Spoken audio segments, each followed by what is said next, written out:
Hello friends, स्वागत है आपका जीटी इंजीनियरिंग एकेडमी इस यूट्यूब चैनल पर। एंड मेरा नाम है गोकुल टेकाले और आज हम सिविल इंजीनियरिंग का सेकंड ईयर का स्ट्रक्चरल एनालिसिस इसका इनसेम का पेपर सॉल्यूशन हम प्रोवाइड करने वाले हैं।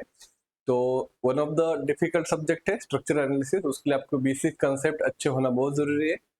तो एक बार आप वो पढ़ के एक बार आप इस क्वेश्चन पेपर को देखेंगे तो ज्यादा वैरायटी ऑफ कंसेप्ट नहीं है, लेकिन एक ही क्वेश्चन होता है जो 13 मार्क के लिए होता है, कुछ कुछ क्वेश्चन 15 मार्क के लिए होता है। तो इसमें आप अगर आप एक भी क्वेश्चन अच्छे से करते हो पूरे कंसेप्ट के साथ तो आप इजीली इस सब्जेक्ट को क्लियर कर सकते हो इनसेम के लिए। तो अभी यहाँ पे है इनसेम 2023। तो जो भी स्टूडेंट्स नए हैं इस चैनल पर पहली बार आए हैं या फिर ऑलरेडी इस चैनल को देखते हो और सब्सक्राइब नहीं किया होगा चैनल को, तो सब्सक्राइब जरूर करेगा, एक दो कमेंट भी पोस्ट करेगा ताकि फिर मुझे समझ में आए कि आपको सच में हेल्प हो रही है या नहीं हो रही है। ठीक है, सो वीडियो को स्टार्ट करते हैं। Question insem 2023 question 1A, find the DS and DK of the following structure. तो ये जो क्वेश्चन है डीएस एंड डीके, ये फाइंड करने के लिए आपको 6 मार्क के लिए क्वेश्चन आता है। ठीक है, 6 मार्क के लिए 3 स्ट्रक्चर होते हैं जिसमें डीएस फाइंड करना है, डिग्री ऑफ स्टैटिक इंडिटरमिनेंसी, और डीके फाइंड करना है, डिग्री ऑफ काइनेमेटिक इंडिटरमिनेंसी। तो सबसे पहले तो डीएस का फॉर्मूला मैं आपको समझाता हूँ क्या है। फॉर्मूला बेस से जाओ ताकि आपका आंसर कम समय में आए, क्योंकि बाकी क्वेश्चन को आपको बहुत ज्यादा टाइम लगने वाला है। तो डीएस का फॉर्मूला है DSC plus DSI minus FR. अब डीएससी का और एक formula that is R minus C. R होता है आपके रिएक्शंस, नंबर ऑफ रिएक्शंस, ये होता है इक्विलिब्रियम इक्वेशन जो कि 3 होते हैं, F X F Y moment. Then force release that is N minus 1। और डीएसआई अलग अलग स्ट्रक्चर के लिए अलग अलग डीएसआई, जैसे कि अगर बीम है आपका तो बीम के लिए डीएसआई 0 होता है। अगर आपका रिजिड फ्रेम है तो उसके लिए 3C होता है। 3C मतलब कट या फिर बॉक्स, मैं एग्जांपल में आपको समझाऊंगा। देन रूफ ट्रस, इसे पिन जॉइंटेड फ्रेम भी कहते हैं या फिर रूफ ट्रस भी कहते हैं। तो उसका फॉर्मूला है डीएसआई का m minus 2j minus 3। m minus 2j minus 3। m मतलब होता है मेंबर, j मतलब होता है जॉइंट। देन फोर्स रिलीज क्या होता है? फोर्स रिलीज होता है n माइनस 1। जितने भी n के इंटरनल हिंज होता है तो यहाँ पे फोर्स रिलीज, लेकिन आपको उस टाइप का क्वेश्चन एग्जाम में नहीं आएगा। तो फोर्स रिलीज पे इतना कुछ अपना यहाँ पे है नहीं है। n माइनस 1 होता है। n मतलब क्या है? कितने मेंबर को वो कनेक्टेड है, जो भी आपका हिंज होगा तो कितने मेंबर को कनेक्टेड है उतना -1 करना है। ठीक है, देन ये हो गया आपका डीएस का। देन डीके के फॉर्मूला आ गए। जैसे बीम के लिए तो डीके का फॉर्मूला क्या है? बीम के लिए degree of freedom from support, support से जो डिग्री ऑफ फ्रीडम मिलेंगे। अब डिग्री ऑफ फ्रीडम कैसे पता चलता है आपको? देखो, degree of freedom plus support reaction, इन दोनों का एडिशन 3 होता है। तो अगर आपको रिएक्शन आते होंगे तो डेफिनेटली आपको डिग्री ऑफ फ्रीडम भी आएगा। तो इंटरनल पिन अगर इसमें होता है तो n+2 होता है। देन रिजिड फ्रेम के लिए डीके है 3j minus are. Simple formula आप ध्यान में रखो, 3j माइनस आर। या फिर दूसरा मेथड है degree of freedom from support plus degree of freedom from joint, या फिर 3j माइनस आर। तो आप इस फॉर्मूले के थ्रू भी कर सकते हो ताकि आपका टाइम सेव हो जाए। इस क्वेश्चन में आपको कम से कम टाइम लगना चाहिए, 7-8 मिनट में सारा क्वेश्चन होना चाहिए ताकि आपको बाकी क्वेश्चन को टाइम मिले। देन पिन जॉइंटेड फ्रेम, यहाँ पे DK is equal to 2j minus R. तो ये 6 फॉर्मूले हैं, 6 फॉर्मूले के ऊपर आपको सॉल्व करना है और आपको 6 मार्क्स मिलेंगे। बहुत सिंपल होता है। देखो क्वेश्चन 1 है, अब इस टाइप का स्ट्रक्चर है आपका। ठीक है, अब ये कौन सा स्ट्रक्चर है? ये आपका फ्रेम का स्ट्रक्चर, रिजिड फ्रेम का स्ट्रक्चर। तो अगर डीएस का फॉर्मूला देखेंगे तो DSI plus DSC plus DSI minus FR. तो डीएससी का formula R minus C plus 3C। 3C कौन सा है? रिजिड फ्रेम के कारण 3C लिया है मैंने। अब कट सी मतलब कट होता है, तो मतलब नंबर ऑफ बॉक्सेस। तो यहाँ पे एक बॉक्स है, यहाँ पे एक बॉक्स है, 2 बॉक्सेस है। सो रिएक्शन कितने हैं? ये जो है आपका फिक्स सपोर्ट है 3 रिएक्शन, ये जो आपका हिंज सपोर्ट या फिर पिन सपोर्ट, यहाँ पे 2 reaction 3 + 2 5 minus equilibrium equation 3 plus 3 into 2 box है इसलिए 2 और 4, कोई भी यहाँ पे इंटरनल हिंज वगैरह कुछ है नहीं तो 0। जिसको सिंप्लीफिकेशन करो तो डीएस मिल गया आपको 8। तो आपको डीके फाइंड करना है। अब डीके का फॉर्मूला क्या है? फ्रेम के लिए degree of freedom from support plus degree of freedom from joint. तो अगर हम सपोर्ट की बात करेंगे तो यहाँ पे 0 डिग्री ऑफ फ्रीडम आ गया, क्योंकि यहाँ फिक्स सपोर्ट को 3 रिएक्शन होते हैं और reaction plus degree of freedom is equal to 3 होता है। ठीक है, तो यहाँ पे 3 रिएक्शन के कारण 0 डिग्री ऑफ फ्रीडम। यहाँ पे 2 रिएक्शन होते हैं पिन सपोर्ट को, तो 1 होगा डिग्री ऑफ फ्रीडम। तो ये हो गया आपके सपोर्ट का, दैट इज 1। देन हर जॉइंट के लिए 3 होते हैं आपके क्या? डिग्री ऑफ फ्रीडम होते हैं हर ज्वाइंट के लिए। तो यहाँ पे 3, यहाँ पे 3, यहाँ पे 3, 3, 3, तो 6 ज्वाइंट है, तो 3 into 6 18 इज इक्वल टू 19। दूसरा अप्रोच है फॉर्मूला अप्रोच। अगर फॉर्मूले के हिसाब से करेंगे, क्या फॉर्मूला है, 3j माइनस आर। ज्वाइंट कितने हैं, 1 2 3 4 5 6 7 और 8, तो टोटल 8 ज्वाइंट है। माइनस रिएक्शन कितने हैं, 3 और 2 5, तो 8 into 3 24, 24 माइनस 5 दैट इज 19। तो ये था सिंपल आपका रिजिड फ्रेम का। देन दूसरा क्वेश्चन था, अब ये था आपका बीम, ठीक है, आपका बीम का क्वेश्चन है। तो यहाँ पे रिएक्शन कितना है, सिर्फ इंटरनल हिंज वगैरह कुछ है नहीं, डीएसआई बीम के लिए 0 होता है, तो बस आपको क्या करना है, आर माइनस ई करना है। सो रिएक्शन कितने हैं, यहाँ पे 2 रिएक्शन, यहाँ पे 3 रिएक्शन, टोटल है 5, माइनस माइनस क्या करेंगे आप, इक्विलिब्रियम इक्वेशन 3, तो आपका आंसर मिल गया 2। तो यहाँ पे आर माइनस ई का फॉर्मूला अप्लाई किया है, ds इज इक्वल टू क्या होगा, आर माइनस ई। अब बाकी क्यों नहीं लिया है DSi plus minus F R, क्योंकि इंटरनल हिज नहीं है, तो एफ आर का कोई संबंध नहीं है यहाँ पे। डीएसआई अगर आप देखेंगे तो डीएसआई क्या होता है, 0 होता है बीम के लिए, तो इसलिए वो लिया नहीं है। तो 5 माइनस 3 2, एंड डीके अगर फाइंड करेंगे बीम के लिए, तो बीम के लिए डीके क्या है, degree of freedom from support. तो यहाँ पे 1 डिग्री ऑफ फ्रीडम, 2 रिएक्शन के कारण, यहाँ पे 3 रिएक्शन होते तो 0 डिग्री ऑफ फ्रीडम, दोनों का एडिशन किया 1। देन ये है आपका third question, that is pin jointed frame, या फिर इसे रूफ ट्रस भी कहते हैं। अब इसका क्या फॉर्मूला है, m minus 2j minus 3 DSi का फॉर्मूला है, और डीएससी होता है r माइनस सी। तो r minus C plus m minus 2j minus 3, तो रिएक्शन कितने हैं, 2 reaction, pin supported hinge supported के कारण, तो टोटल हो गया 4। इक्विलिब्रियम इक्वेशन 3, मेंबर कितने हैं, पहले हॉरिजॉन्टल मेंबर काउंट करते हैं, 1 2 3 4 5 6 7 8 9 10 11, तो टोटल 11 मेंबर है। देन ज्वाइंट कितने हैं, ज्वाइंट है आपके पास 6 माइनस 3, तो डीएस आ गया आपका 3, और डीके क्या आएगा, 2j माइनस आर। तो आपको सबको ज्वाइंट तो पता है 6 है, और रिएक्शन आपको पता है 4 है, तो ये भी आएगा 8, डीके आ गया 8। तो सिंपल इसी प्रकार से आपको सिंपल स्ट्रक्चर आते हैं, तो इसमें आपको 6 मार्क्स मिलने ही चाहिए, ठीक है। तो इसका आप अच्छे से फॉर्मूले प्रिपरेशन करके जाना, बहुत सिंपल होता है क्वेश्चन। एंड अभी हम देखते हैं question number 1b। Okay, so question 1b है आपका, जिसमें आपको पूछा गया है, analyse the beam as shown in figure by strain energy method, take EI is constant. So strain energy के मेथड से आपको एनालिस करना है इस बीम को। स्ट्रेन एनर्जी मेथड मतलब उसे ही कैस्टिग्लियानोस थ्योरम भी कहते हैं। तो ए पॉइंट पे सपोर्ट है फिक्स सपोर्ट, बी पॉइंट पे है रोलर सपोर्ट, यहाँ पे है यूडीएल। अब यही क्वेश्चन इस प्रकार से भी पूछ सकते हैं, इसे ही यूडीएल कहते हैं। रेक्टेंगल में इस प्रकार से भी डिनोट कर सकते हैं, इस प्रकार से भी डिनोट कर सकते हैं, दोनों का मीनिंग सेम होता है, इसे कहते हैं यूनिफॉर्मली डिस्ट्रीब्यूटेड लोड। तो पहला स्टेप क्या करेंगे, आप एफबीडी निकालो, रिएक्शन अप्लाई करो। तो यहाँ पे 3 रिएक्शन आएगा, VA, मोमेंटेटिव और हॉरिजॉन्टल भी आएगा, लेकिन मैं यहाँ पे हॉरिजॉन्टल ले नहीं रहा हूँ। क्यों नहीं ले रहा हूँ, क्योंकि स्पेसिफिक एग्जांपल है जिसमें सिर्फ वर्टिकल लोड अप्लाई है, सिर्फ क्या है, वर्टिकल लोड अप्लाई है, कोई भी हॉरिजॉन्टल लोड अप्लाई नहीं है। तो मैं यहाँ पे हॉरिजॉन्टल रिएक्शन भी नहीं ले रहा हूँ और इक्विलिब्रियम इक्वेशन भी नहीं लूंगा, ठीक है। तो डिग्री ऑफ स्टैटिक इंडिटरमिनेंसी, तो यहाँ पे VA, RB और मोमेंटेटिव 20 into 6, सेंटर पे एक्ट होता है 120 किलोन्यूटन। यूडीएल का पॉइंट लोड में कन्वर्जन 20 into 6, टोटल होता है 120, और सेंटर पे एक्ट होता है L/2 पे, तो 6 डिवाइड बाय 2 3 पे, ठीक है। Then step number 1, degree of static indeterminacy, DS find करना है। तो सिंपल है, अब DS कैसे फाइंड करेंगे, R माइनस सी, तो रिएक्शन है टोटल 3 1 2 3, और इक्विलिब्रियम इक्वेशन जनरली 3 होते हैं, Fx Fy मोमेंट। लेकिन अगर मैंने यहाँ पे हॉरिजॉन्टल रिएक्शन ही नहीं लिया है, तो मुझे समेशन एफएक्स करने की जरूरत ही नहीं है, तो मैं वहां से समेशन एफएक्स भी निकाल दूंगा। तो 2 ही आपके क्या रहेंगे, इक्विलिब्रियम इक्वेशन। समझ में आ रही बात। तो इक्विलिब्रियम इक्वेशन हो गए यहाँ पे 2। एक पर्टिकुलर एग्जांपल है जिसमें सिर्फ वर्टिकल फोर्सेस अप्लाई किए हैं, सिर्फ वर्टिकल फोर्सेस है, इसके कारण हॉरिजॉन्टल फोर्सेस हम नहीं ले रहे। अगर हॉरिजॉन्टल रिएक्शन नहीं लेंगे तो हॉरिजॉन्टल रिएक्शन का जो इक्वेशन होगा समेशन एफएक्स, वो भी हम काउंट नहीं करेंगे। तो डीएस आ गया 1। अब डीएस अगर 0 आता है तो होता है स्टैटिकली डिटरमिनेट स्ट्रक्चर, अगर डीएस आपका 1 आता है तो ये होता है स्टैटिकली इनडिटरमिनेट स्ट्रक्चर।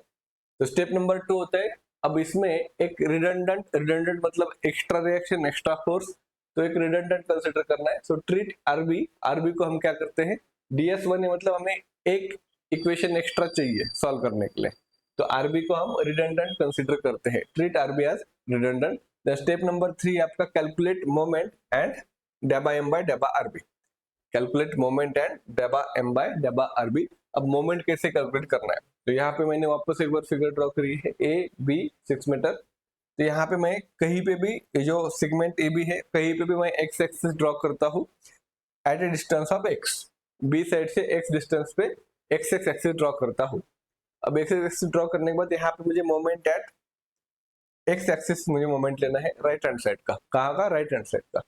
तो कैसे आएगा फिर, आरबी इंटू एक्स आएगा।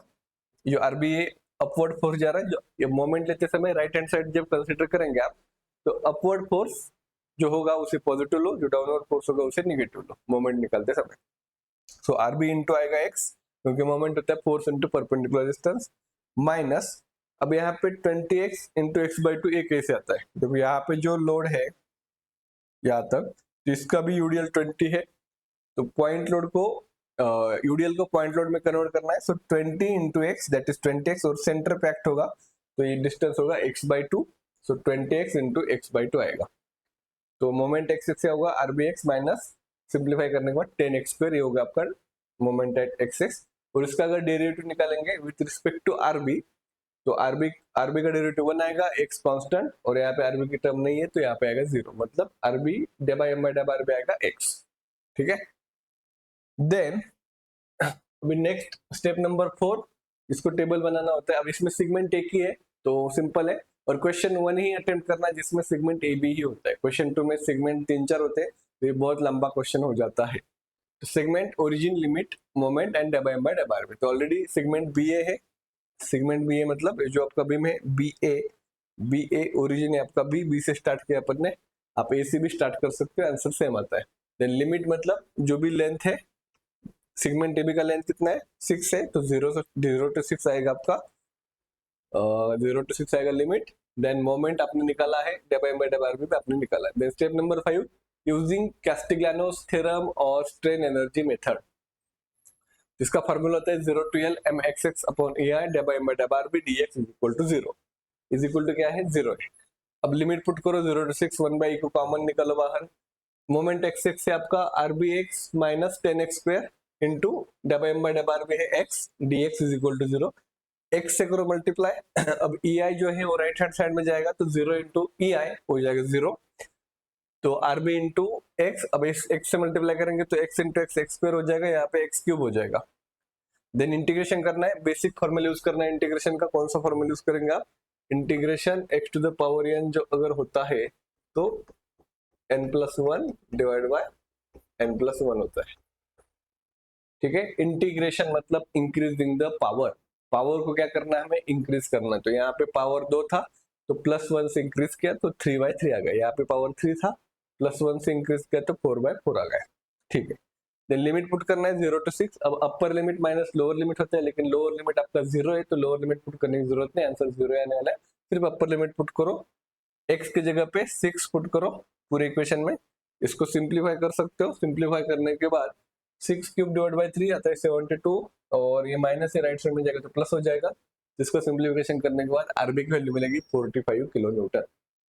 तो जो आरबी आपने रिडंडेंट कंसीडर किया था, एक्स्ट्रा वाला फोर्स रिएक्शन कंसीडर करा था, उसका वैल्यू हो गया 45 किलो न्यूटन। अब वापस से बीडी निकाला मैंने, ए पॉइंट बी पॉइंट, यहाँ पे पॉइंट दे सकते हैं, नहीं दिया तो भी चलेगा, चलो पॉइंट देता हूं मैं यहाँ पे, ए पॉइंट बी पॉइंट, ये यूडीएल आपका P A RB and M A. तो आरबी की वैल्यू मिल गई हमें, तो यहाँ पे समेशन एफवाई करेंगे, vertical forces P A plus RB is equal to downward forces 120। आप इसको प्लस माइनस के हिसाब से भी कर सकते हो, वर्टिकल प्लस और डाउनवर्ड, अपवर्ड प्लस और डाउनवर्ड माइनस, तो भी आपका आंसर सेम ही आएगा। देन वी का आंसर मिलेगा यहाँ से आपको 75।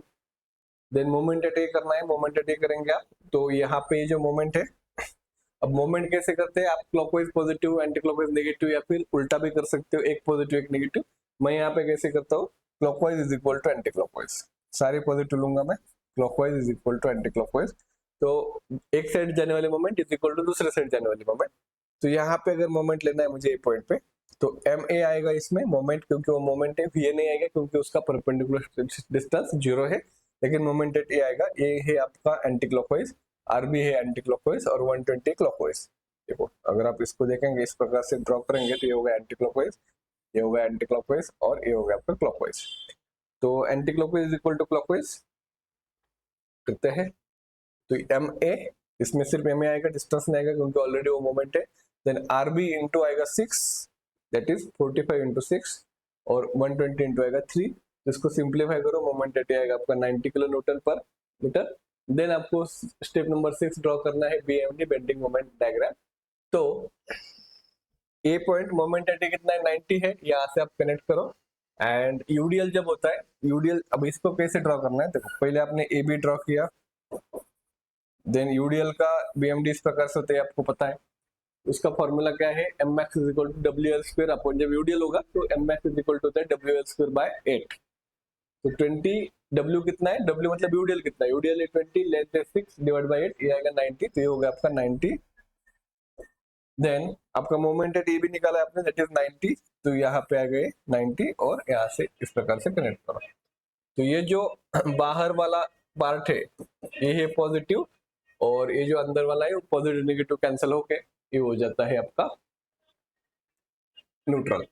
तो इस प्रकार से आपको क्या करना है, बेंडिंग मोमेंट ड्रॉ करनी है। तो ये क्वेश्चन जो है ये क्वेश्चन 9 मार्क्स के लिए आता है, और मैं सजेस्ट करूंगा कि आप क्वेश्चन 1 ही अटेम्प्ट करना, क्योंकि उसमें टाइम कम लगता है, ताकि आप क्वेश्चन यूनिट नंबर 2 के लिए कुछ टाइम बचा सकते हो। ठीक है, तो ये 6 स्टेप का न्यूमेरिकल था। अभी हम देखते हैं question number 2A। Okay, so question number 2B। अब इसमें भी आपको स्ट्रेन एनर्जी मेथड यूज करना है, लेकिन इसमें सेगमेंट ज्यादा है। तो यहाँ पे ए सी आपका बीम है एबीसी। तो ए पॉइंट पे है आपका support, pin support, hinge support. B पे है रोलर सपोर्ट, सी पे है रोलर सपोर्ट। दो है point load 20 kilo newton 30 kilo newton. So सबसे पहले तो एबीडी निकालते हैं। तो पिन सपोर्ट है तो आर ए, आर बी और आर सी। यहाँ पे हॉरिजॉन्टल रिएक्शन दिया नहीं है क्योंकि हॉरिजॉन्टल कोई भी फोर्स नहीं है इसलिए। तो सबसे पहले calculate DS are minus C. तो रिएक्शन कितने हैं, 1 2 3 रिएक्शन है, और इक्विलिब्रियम इक्वेशन जनरली 3 होते हैं, लेकिन हॉरिजॉन्टल रिएक्शन नहीं लिया है तो हॉरिजॉन्टल इक्विलिब्रियम इक्वेशन भी नहीं लेंगे। तो यहाँ पे आएगी रिएक्शन इक्विलिब्रियम इक्वेशन 2। तो R minus E is equal to 1। Then second, अब इसमें 1 है मतलब इंडिटरमिनेट स्ट्रक्चर है, तो आपको एक इक्वेशन लगेगा। तो एक रिएक्शन को आप रिडंडेंट कंसीडर करेंगे। So treat RC as redundant. So RC को मैंने रिडंडेंट एक्स्ट्रा वाला रिएक्शन कंसीडर किया है। तो समेशन एफ वाई करते हैं, upward force is equal to downward force. तो अपवर्ड फोर्स, अपवर्ड रिएक्शन है R A plus R C, downward plus R B, downward है 20 और 30। तो R A plus R B plus R C आएगा 20 plus 30। Then moment at ए लेंगे। तो moment कैसे लेना है, clockwise is equal to anti clockwise. तो ये क्लॉकवाइज है, क्लॉकवाइज है, anti clockwise, anti clockwise. So 20 into आएगा डिस्टेंस ए पॉइंट पे, ए से 20 तक का डिस्टेंस 3।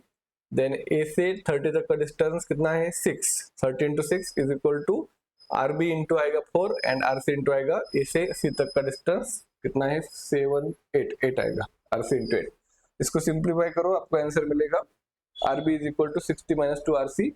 अब आपको सारे आरसी को आपने रिडंडेंट कंसीडर किया तो सारे इक्वेशन आपको आरसी के फॉर्म में बनाने हैं। तो आरबी की वैल्यू आ गई 60 माइनस 2 आरसी। अभी आरबी की वैल्यू इक्वेशन इसमें पुट करना है, R A plus RB plus RC में।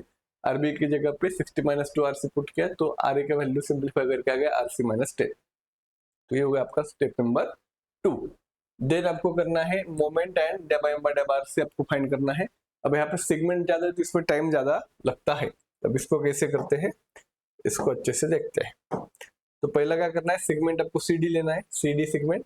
तो यहाँ पे क्या करना है, आपको एक एक्सिस ड्रॉ किया जिसका डिस्टेंस कितना होगा, इसका डिस्टेंस होगा x।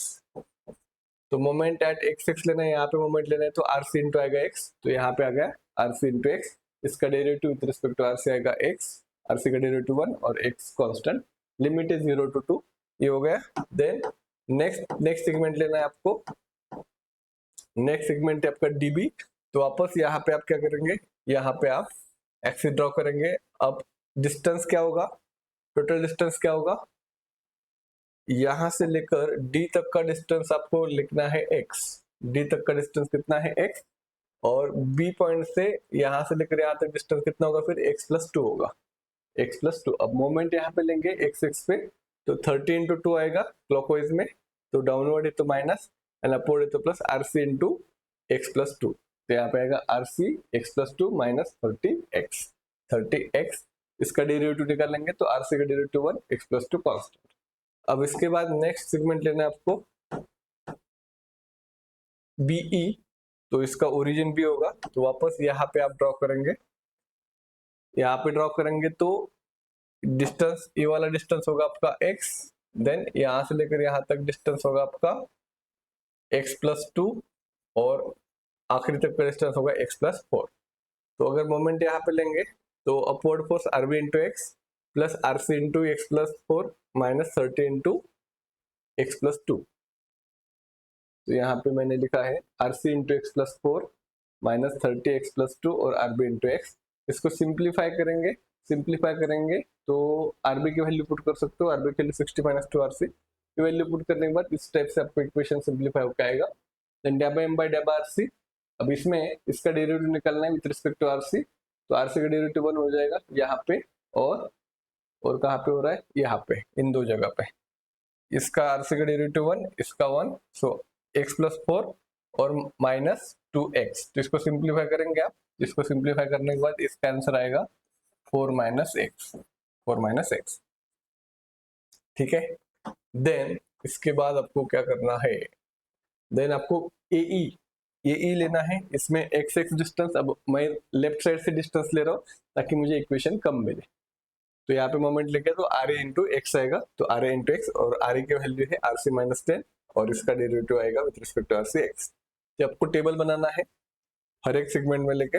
देन नेक्स्ट है आपका using strain energy method, formula लिखना है और सारे सेगमेंट को लिखना है, जिसका लिमिट क्या है 0 to 2, मोमेंट क्या है RCx, ∂M/∂RC क्या है x, EI 0 हो जाएगा राइट साइड में जाएगा। तो हर एक सेगमेंट का आपको लिखना है, इसको सिंप्लीफाई करना है, स्टेप बाय स्टेप देखेंगे आप, सिंप्लीफाई करो, देन इंटीग्रेशन करना है। इंटीग्रेशन करने के बाद आपको इस टाइप से आंसर मिलेगा 2.67 RC plus 18.67 RC minus 200 plus 100 minus 3.33 RC minus 260 plus 15.67 RC plus 9 RC minus 90 is equal to 0। Simplify करके RC की वैल्यू मिलेगी, देन RC की वैल्यू वापस दो इक्वेशन में पुट करना है आपको, कहाँ पे, RA और RB में, तो वहां से RA RB मिलेगा। And then bending moment diagram के लिए वापस FBD निकालो। अब बस मैंने BC ही एक ही आपका एक कंसिडर किया है, क्या एक ही आपका सेगमेंट कंसिडर किया है, वहां से बेंडिंग मोमेंट एट B निकाला एंड सिंप्लीफाई करके ये हो गया आपका क्वेश्चन। इस प्रकार से आपको बेंडिंग मोमेंट डायग्राम करने हैं। तो लेकिन मैं सजेस्ट करूंगा यहाँ पे बहुत ज्यादा टाइम जाता है आपको, तो क्वेश्चन 1 अटेम्प्ट करना, क्वेश्चन 2 जहाँ पे सेगमेंट ज्यादा है वो अटेम्प्ट करने की जरूरत नहीं है। ये 13 मार्क के लिए क्वेश्चन है, लेकिन इसमें बहुत ज्यादा टाइम जा सकता है आपका।